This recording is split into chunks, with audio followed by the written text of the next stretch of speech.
Saya Ahmad Topi Muhajir dengan NIM 2020-008194.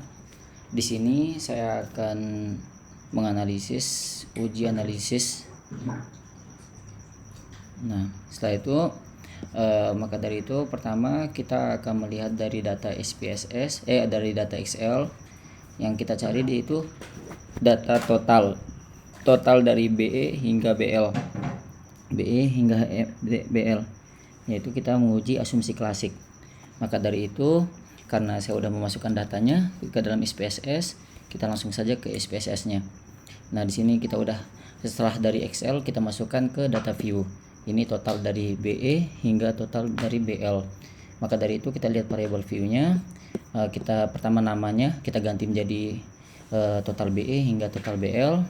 Terus labelnya kita ganti menjadi BE, beta, BT, BA, BL. Setelah itu langsung measure-nya kita ganti jadi scale dan terakhirnya kita ganti ke nominal.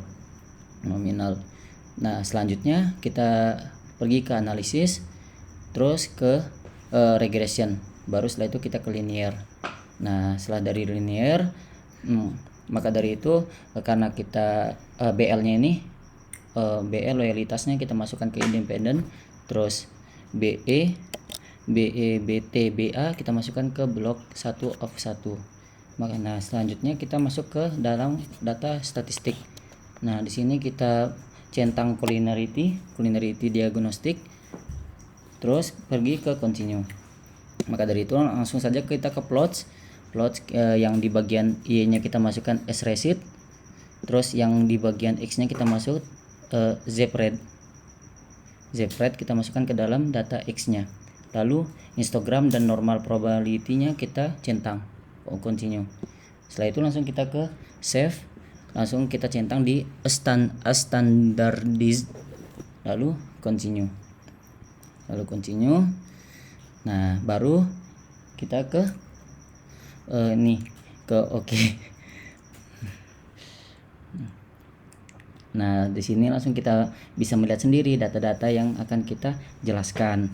Nah, di sini kita melihat sendiri bahwasanya di nilai yang ini, nilai R square yang dihasilkan sebesar 0,452 menunjukkan bahwa 45,2% variansi dari variabel BL dapat dijelaskan oleh model regresi yang digunakan, yaitu BA, BE, dan BT. Sedangkan 54,8% variansi lainnya belum dapat dijelaskan oleh model tersebut. Nilai adjust R square yang sedikit lebih rendah daripada R square, yaitu sebesar 0,443, mengindikasikan bahwa terdapat beberapa variabel independen yang tidak signifikan dalam memprediksi variabel dependen BL. Maupun di bagian ANOVA-nya ini kita bisa melihat sendiri bahwasanya hasil uji ANOVA menunjukkan bahwa model regresi tersebut signifikan secara statistik dengan nilai P kurang dari 0,001. Nilai F rasio sebesar 46,553 juga menunjukkan bahwa model regresi tersebut lebih baik daripada model yang hanya menggunakan konstanta atau intercept sebagai prediktor. Selanjutnya kita pergi ke koefisien dan culinarity diagnostik. Koefisiennya yaitu koefisien regresi untuk masing-masing variabel independen BA, BE, dan BT menunjukkan arah hubungan positif atau negatif dan kekuatan hubungan antara variabel independen dan variabel independen BL. Koefisien BA yang positif dan signifikan secara statistik yaitu nilai P kurang dari 0,001 menunjukkan bahwa semakin tinggi nilai BA atau balance, semakin tinggi pula nilai BL atau bad loans. Koefisien BT juga positif dan signifikan secara statistik. Nilai P kurang lebih dari 0,001 menunjukkan bahwa semakin tinggi nilai BT, semakin tinggi pula nilai BL. Sementara itu koefisien BE yang negatif dan tidak signifikan secara statistik, nilai P yaitu lebih dari 0,05 menunjukkan bahwa variabel independen ini tidak memiliki pengaruh yang signifikan terhadap nilai BL.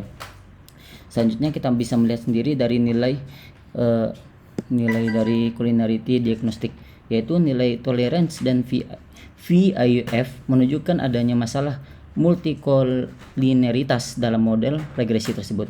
Hal ini dapat terjadi karena terdapat korelasi yang kuat antara variabel independen yang digunakan, yaitu nilai toleransi yang rendah kurang dari 0,1 dan VIF yang tinggi yaitu melebihi dari 10, menunjukkan bahwa variabel independen tersebut saling berkolerasi dan perlu dipertimbangkan untuk dihapus dan model. Selanjutnya kita bisa melihat juga di bagian karena udah habis dari culinarity diagnostik ini, maka selanjutnya kita lanjut ke bagian analisis lagi. Lalu setelah itu langsung kita pergi ke non parametric testing, yaitu legacy diagnosis. Kita pergi ke one sample KS. Nah, selanjutnya habis dari itu langsung standardized residual rest 1 ini kita masukkan, lalu kita langsung klik OK. Maka muncul hasil seperti ini. Nah, dari one sample yang ini nih kita lihat sendiri bahwa asumsi normalitas dapat dengan one sample Kolmogorov adalah minimum tes pada indeks residu. Pada output ini dinyatakan bahwa tes distribution dari data adalah normal dan hasil uji tidak menolak hipotesis nol bahwa residu berasal dari distribusi normal. Nah, terus selain itu pada kolom standardized residual terdapat mean yang bernilai 0 dan std deviation yang bernilai 2,315810801, menunjukkan bahwa mean dari residu adalah 0 dan memiliki standar deviasi yang tetap, yang merupakan indikasi dari distribusi normal. Terus homoskedastisitas, yaitu menyatakan bahwa asumsi homoskedastisitas dapat diperiksa dengan melihat kolom standar deviation pada variabel residual.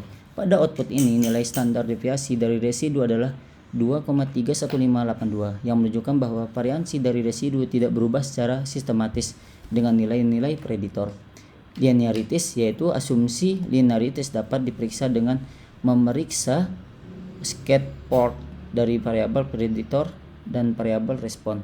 Hal ini tidak dapat dilihat dari output di atas, namun diasumsikan bahwa model yang digunakan telah memenuhi asumsi linearitas. Dengan demikian dapat disimpulkan bahwa asumsi klasik telah terpenuhi dalam model regresi ini. Mungkin sekian dari saya. Mungkin kalau ada kata-kata yang salah mohon dimaafkan. Assalamualaikum warahmatullahi wabarakatuh.